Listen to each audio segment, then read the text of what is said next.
दोस्तों वर्तमान में कौन क्या है करंट अफेयर का सबसे ज़्यादा इंपॉर्टेंट टॉपिक है और इस टॉपिक के अंतर्गत 2021 में जितनी भी नई नियुक्तियाँ हुई है उन सभी को हम लोग इस वीडियो में डिस्कस करेंगे। साथ ही इस वीडियो की पीडीएफ आपको मिलेगी हमारे टेलीग्राम ग्रुप पर, जिसका लिंक आपको डिस्क्रिप्शन बॉक्स में मिल जाएगा। नमस्कार दोस्तों, मैं हूँ आरडी और स्वागत करता हूँ आप सभी का आपके प्यारे study channel RD study point पर। स्टार्ट करते हैं हमारे पहले क्वेश्चन से। इनमें से किसे देश के 24वें मुख्य चुनाव आयुक्त के रूप में नियुक्त किया गया है?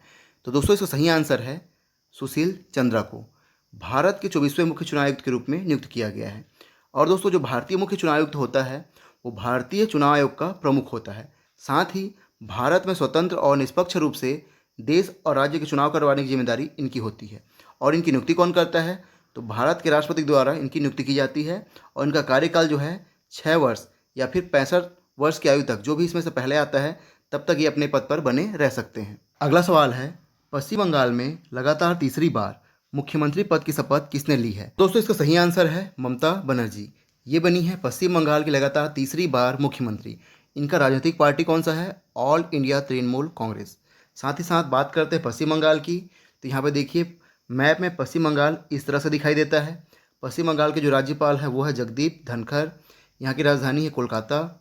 यहाँ पे लोकसभा की 42, राज्यसभा की 16 और विधानसभा की 295 सीटें हैं, जिसमें से 294 सीटों पर चुनाव होता है और एक सीट पर सदस्य मनोनीत किए जाते हैं। साथ ही दोस्तों एक महत्वपूर्ण बात जो आपको याद रखनी है वो ये है कि ममता बनर्जी ने नंदीग्राम विधानसभा सीट से चुनाव लड़ा था और वे इस सीट से चुनाव हार गई थी, लेकिन उन्हें मुख्यमंत्री पद की शपथ ले ली है। और अब उन्हें करना क्या पड़ेगा? उन्हें मुख्यमंत्री पद पर बने रहने के लिए 6 महीने के अंदर या तो विधानसभा या फिर विधान परिषद का सदस्य बनना पड़ेगा, और वो ऐसा नहीं कर पाती है तो उन्हें अपना पद छोड़ना पड़ेगा। उसके बाद अगला सवाल है, तमिलनाडु के नए मुख्यमंत्री कौन बने हैं? तो दोस्तों इसका सही आंसर है तमिलनाडु के नए मुख्यमंत्री बने हैं एम.के. स्टालिन। इनकी जो पॉलिटिकल पार्टी है वो है डीएमके। दोस्तों बात करते हैं तमिलनाडु की। यहाँ पे आप देख सकते हैं मैप में तमिलनाडु इस तरह से दिखाई देता है।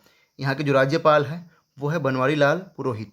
तमिलनाडु की राजधानी है चेन्नई। यहाँ पे लोकसभा की 39, राज्यसभा की 18 सीटें और विधानसभा की 234 सीटें हैं। भारत के नए मुख्य न्यायाधीश के रूप में किसे नियुक्त किया गया है? तो दोस्तों इसका सही आंसर है भारत के नए मुख्य न्यायाधीश के रूप में नियुक्त किया गया है जस्टिस एन.वी. रमन्ना को, जो कि भारत के 48वें मुख्य न्यायाधीश है। और इससे पहले इस पद पर थे शरद अरविंद बोबड़े। दोस्तों बात करते हैं भारत के पहले मुख्य न्यायाधीश की, तो वे थे श्री एच.जे. कन्या। श्री एच.जे. कन्या ये थे भारत के पहले मुख्य न्यायाधीश। और दोस्तों यहाँ पे बात आती है कि भारत के मुख्य न्यायाधीश की नियुक्ति कौन करता है? तो भारत के मुख्य न्यायाधीश की नियुक्ति करते हैं भारत के राष्ट्रपति। उसका अगला सवाल है, सीआरपीएफ के नए महानिदेशक कौन नियुक्त किए गए हैं? तो दोस्तों इसका सही आंसर है सीआरपीएफ के नए महानिदेशक नियुक्त किए गए हैं कुलदीप सिंह। ठीक है, कुलदीप सिंह को बनाया गया है सीआरपीएफ का नया महानिदेशक। दोस्तों बात करते हैं सीआरपीएफ की, तो सीआरपीएफ जो है भारत का सबसे बड़ा अर्धसैनिक बल माना जाता है और यह भारत सरकार के गृह मंत्रालय के तहत काम करता है। सीआरपीएफ की स्थापना हुई थी 27 जुलाई 1939 को क्राउन प्रतिनिधि पुलिस के रूप में, जो कि 28 दिसंबर 1949 को सीआरपीएफ अधिनियम के लागू होने पर केंद्रीय रिजर्व पुलिस बल बन गया। इसका हेडक्वार्टर कहाँ पे है? नई दिल्ली में। इसका आदर्श वाक्य यानी कि मोटो है सेवा और निष्ठा, यानी कि सर्विस एंड लॉयल्टी। और दोस्तों कुलदीप सिंह से पहले इस पद पर थे आनंद प्रकाश माहेश्वरी। अगला क्वेश्चन है, हिमंत बिस्वा शर्मा को किस राज्य का नया मुख्यमंत्री बनाया गया है? तो दोस्तों इसका सही आंसर है हिमंत बिस्वा शर्मा को असम राज्य का नया मुख्यमंत्री बनाया गया है। इनका जो पॉलिटिकल पार्टी है वो है भारतीय जनता पार्टी। दोस्तों बात करते हैं असम की, तो यहाँ पे आप देख सकते हैं मैप में इस तरह से दिखाई देता है असम। और यहाँ के जो राज्यपाल हैं वो है जगदीश मुखी। असम की राजधानी है दिसपुर। यहाँ पे लोकसभा की 14, राज्यसभा की 7 सीटें हैं और विधानसभा की 126 सीटें हैं। कलकत्ता उच्च न्यायालय का कार्यवाहक मुख्य न्यायाधीश किसे नियुक्त किया गया है?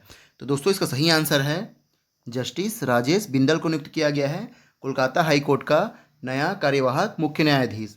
और दोस्तों बात करते हैं कलकत्ता उच्च न्यायालय की, तो कलकत्ता उच्च न्यायालय जो भारत का सबसे पुराना उच्च न्यायालय है। इसकी स्थापना 1 जुलाई 1862 को हुई थी। उसके बाद देखते हैं सिक्किम उच्च न्यायालय का नया मुख्य न्यायाधीश किसे नियुक्त किया गया है? तो दोस्तों इसका सही आंसर है सिक्किम उच्च न्यायालय का नया मुख्य न्यायाधीश नियुक्त किया गया है जस्टिस जे.के. माहेश्वरी को। दोस्तों बात करते हैं सिक्किम उच्च न्यायालय की, तो सिक्किम उच्च न्यायालय जो है भारत के सिक्किम राज्य का उच्च न्यायालय है और यह सिक्किम राज्य की राजधानी गंगटोक में स्थित है और इसकी स्थापना हुई थी 16 मई 1975 को। अगला क्वेश्चन है, लगातार दूसरी बार केरल के मुख्यमंत्री पद की शपथ किसने ली है? तो दोस्तों इसका सही आंसर है लगातार दूसरी बार केरल के मुख्यमंत्री बने हैं पिनाराई विजयन। ठीक है, पिनाराई विजयन बने हैं केरल के लगातार दूसरी बार मुख्यमंत्री। बात करते हैं केरल राज्य की, तो यहाँ पे आप मैप में देख सकते हैं, मैप में इस तरह से दिखाई देता है केरल। और यहाँ के जो राज्यपाल हैं वो है आरिफ मोहम्मद खान। ठीक है, यहाँ की राजधानी है तिरुवनंतपुरम। लोकसभा की यहाँ पे 20 सीटें हैं, राज्यसभा की 9 और विधानसभा की 140 सीटें हैं। आगे देखते हैं, हाल ही में केंद्र शासित प्रदेश पुडुचेरी के नए मुख्यमंत्री के रूप में किसने शपथ ली है? तो दोस्तों इसका सही आंसर है केंद्र शासित प्रदेश पुडुचेरी के नए मुख्यमंत्री बने हैं एन रंगास्वामी। ठीक है, एन रंगास्वामी पुडुचेरी के नए मुख्यमंत्री। बात करते हैं पुडुचेरी के, तो यहाँ के जो राज्यपाल हैं वो है तमिलसई सौंदरराजन, यहाँ के राज्यपाल हैं। यहाँ की राजधानी क्या है? पौंडीचेरी। और यहाँ पे विधानसभा की कुल 33 सीटें हैं, जिसमें से 30 सीटों पर चुनाव होता है और 3 सीटों पर सदस्य मनोनीत किए जाते हैं। अगला क्वेश्चन है, राज्यसभा में गुलाम नबी आज़ाद की जगह किस नेता को विपक्ष का नेता बनाया गया है? तो दोस्तों इसका सही आंसर है गुलाम नबी आज़ाद की जगह विपक्ष का नेता बनाया गया है राज्यसभा में मल्लिकार्जुन खड़गे को। ठीक है, और ये किस पार्टी के हैं? भारतीय राष्ट्रीय कांग्रेस के। ठीक है, इनसे पहले कौन थे इस पद पर? गुलाम नबी आज़ाद। अगला सवाल है, M.A. गणपति को किसका नया महानिदेशक नियुक्त किया गया है? तो दोस्तों इसका सही आंसर है M.A. गणपति को राष्ट्रीय सुरक्षा गार्ड का नया महानिदेशक नियुक्त किया गया है। बात करते हैं राष्ट्रीय सुरक्षा गार्ड की, तो यह भारत का प्रमुख कमांडो संगठन है जिसका मुख्य रूप से आतंकवाद विरोधी गतिविधियों के लिए उपयोग किया जाता है। इसकी स्थापना हुई थी 22 सितंबर 1986 को। इसका मुख्यालय है नई दिल्ली में और इसका आदर्श वाक्य क्या है? सर्वत्र सर्वोत्तम सुरक्षा। उसके बाद इससे पहले इस पद पर कौन थे? तो M.A. गणपति से पहले इस पद पर थे अनूप कुमार सिंह। हाल ही में तेलंगाना हाई कोर्ट की पहली महिला चीफ जस्टिस कौन बनी है? तो दोस्तों इसका सही आंसर है तेलंगाना हाई कोर्ट की पहली महिला चीफ जस्टिस बनी है हिमा कोहली। ठीक है, हिमा कोहली बनी है तेलंगाना हाई कोर्ट की पहली महिला चीफ जस्टिस। बात करते हैं तेलंगाना हाई कोर्ट की, तो तेलंगाना हाई कोर्ट जो है भारतीय राज्य तेलंगाना का उच्च न्यायालय है और यह राज्य की राजधानी हैदराबाद में स्थित है। इसकी स्थापना हुई थी 5 जुलाई 1954 को आंध्र प्रदेश उच्च न्यायालय के रूप में। उसके बाद 1 जनवरी 2019 को इसकी स्थापना जो है तेलंगाना उच्च न्यायालय के रूप में की गई है। आगे देखते हैं, हाल ही में कौन आंध्र प्रदेश हाई कोर्ट के नए चीफ जस्टिस नियुक्त किए गए हैं? तो दोस्तों आंध्र प्रदेश हाई कोर्ट के नए चीफ जस्टिस नियुक्त किए गए हैं जस्टिस अरूप कुमार गोस्वामी। ठीक है, इनको नियुक्त किया गया है आंध्र प्रदेश हाई कोर्ट का नया चीफ जस्टिस। और दोस्तों जो आंध्र प्रदेश उच्च न्यायालय है यह भारतीय राज्य आंध्र प्रदेश का उच्च न्यायालय है और यह न्यायालय जो है आंध्र प्रदेश की राजधानी अमरावती में स्थित है और यह सबसे नवीनतम उच्च न्यायालय है। इसकी स्थापना 1 जनवरी 2019 को की गई थी। गुवाहाटी हाई कोर्ट के नए चीफ जस्टिस किन्हें बनाया गया है? तो दोस्तों इसका सही आंसर है गुवाहाटी हाई कोर्ट का नया चीफ जस्टिस बनाया गया है सुधांशु धुलिया को। ठीक है, और बात करते गुवाहाटी उच्च न्यायालय की, तो यह जो है असम राज्य का न्यायालय है और असम के शहर गुवाहाटी में स्थित है। इसका अधिकार क्षेत्र में असम, अरुणाचल प्रदेश, नागालैंड, मिजोरम राज्य आते हैं और इस न्यायालय की शाखाएं जो है कोहिमा, आइजोल और ईटानगर में स्थित है। इसकी स्थापना कब हुई थी? 5 अप्रैल 1948 को। अगला क्वेश्चन है, संसद टीवी चैनल का पहला CEO किसे नियुक्त किया गया है? तो दोस्तों इसका सही आंसर है संसद टीवी चैनल का पहला CEO नियुक्त किया गया है रवि कपूर को। दोस्तों संसद टीवी एक भारतीय सरकारी टेलीविज़न सेवा है जो कि भारतीय संसद के दोनों सदनों उच्च सदन और निम्न सदन की प्रोग्रामिंग का प्रसारण करती है और यह मार्च 2021 में मौजूदा चैनलों लोकसभा टीवी और राज्यसभा टीवी को मिलाकर बनाया गया था। यानी कि राज्यसभा टीवी और लोकसभा टीवी को मिलाकर बनाया गया है संसद टीवी। अगला क्वेश्चन है, प्रेस सूचना ब्यूरो के नए प्रधान महानिदेशक निम्न में से किन्हें बनाया गया है? तो दोस्तों इसका सही आंसर है प्रेस सूचना ब्यूरो का नए प्रधान महानिदेशक बनाया गया है जयदीप भटनागर को। ठीक है, जयदीप भटनागर को। और दोस्तों प्रेस सूचना ब्यूरो की स्थापना हुई थी 1919 में। इसका हेडक्वार्टर कहाँ पे है? नई दिल्ली में। और जयदीप भटनागर से पहले इस पद पर कौन थे? कुलदीप सिंह धतवालिया इस पद पर थे जयदीप भटनागर से पहले। उत्तराखंड राज्य के नए मुख्यमंत्री के रूप में किन्हें नियुक्त किया गया है? तो दोस्तों इसका सही आंसर है उत्तराखंड राज्य के नए मुख्यमंत्री नियुक्त किए गए हैं तीरथ सिंह रावत। ठीक है, यह कौन से पॉलिटिकल पार्टी के हैं? तो भारतीय जनता पार्टी के। बात करते हैं उत्तराखंड की, तो यहाँ पे आप देख सकते हैं मैप में इस तरह से दिखाई देता है उत्तराखंड, और इसकी स्थापना कब हुई थी? 9 नवंबर सन 2000 में। इसके जो राज्यपाल हैं वो हैं बेबी रानी मौर्य। यहाँ की राजधानी है देहरादून। लोकसभा की 5 सीटें हैं, राज्यसभा की 3 सीटें और विधानसभा की 70 सीटें हैं।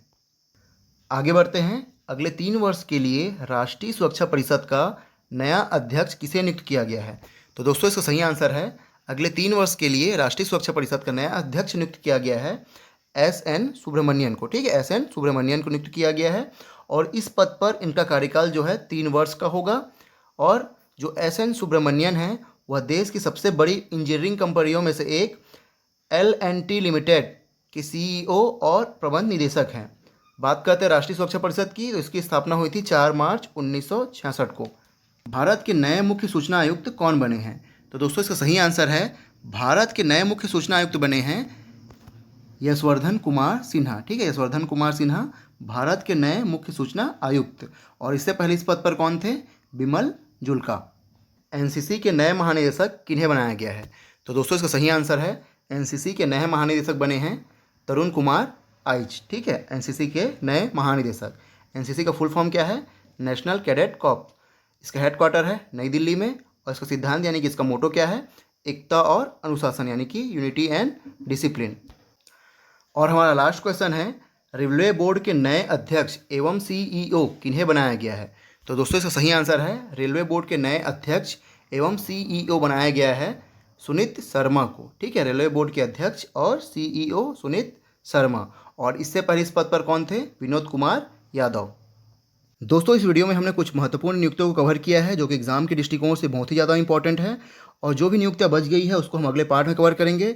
तो दोस्तों आपको ये वीडियो कैसे लगी आप हमें कमेंट के माध्यम से जरूर बताइएगा। साथ ही साथ वीडियो को और बेहतर बनाने के लिए अगर आपका कोई सुझाव हो तो भी आप हमें कमेंट के माध्यम से जरूर बताइएगा। धन्यवाद।